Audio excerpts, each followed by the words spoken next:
মাটি টানা ট্রাক্টরের চাপায় প্রাণ গেল এক শিশুর। ঝিনাইদহের কালীগঞ্জ উপজেলার মধুপুর গ্রামে মাটি টানা ট্রাক্টরের চাপায় মুস্তাফিজুর রহমান ৮ নামের এক শিশুর মর্মান্তিকভাবে প্রাণ গেছে। বুধবার ১ এপ্রিল বিকাল ৪টার দিকে উপজেলার মধুপুর গ্রামে এই দুর্ঘটনা ঘটে। নিহত শিশু মুস্তাফিজুর রহমান মধুপুর গ্রামের আব্দুস সামাদের ছেলে বলে জানা যায়। শিশু মুস্তাফিজুর রহমান মধুপুর সরকারি প্রাথমিক বিদ্যালয়ের ২য় শ্রেণীর ছাত্র। পুলিশ ও স্থানীয়রা জানায়, স্কুল থেকে ফিরে বিকেলে দুই ভাই বাইসাইকেলে পার শ্রীরামপুর মাঠের দিকে যাচ্ছিল।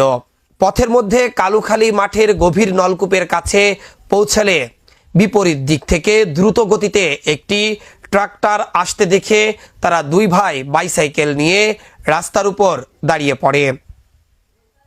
এ সময় দ্রুত গতির ট্রাক্টরটি বাইসাইকেলে ধাক্কা দিলে পিছনে বসে থাকা মুস্তাফিজুর রহমান ছিটকে পড়ে রাস্তার উপর।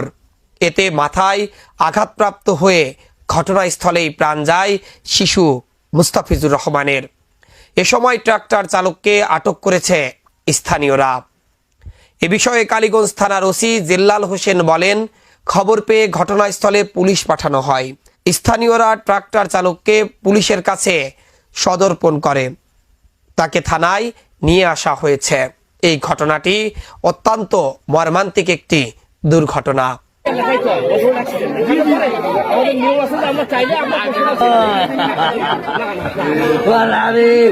আমি গান নাই